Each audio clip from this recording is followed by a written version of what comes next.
So, yan na guys ang ginawa nating, ulam for my hubby guys. Kung meron ka namang asawa na mapili sa pagkain, mahirap talaga.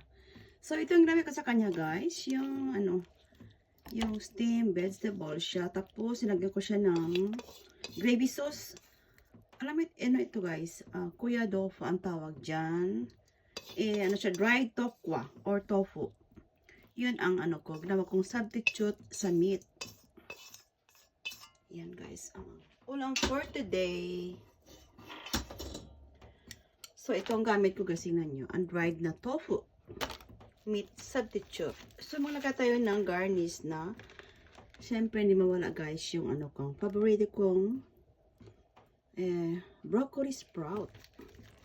So, that's it for today guys. Thanks for watching and don't forget to like and share. And Kitchenette.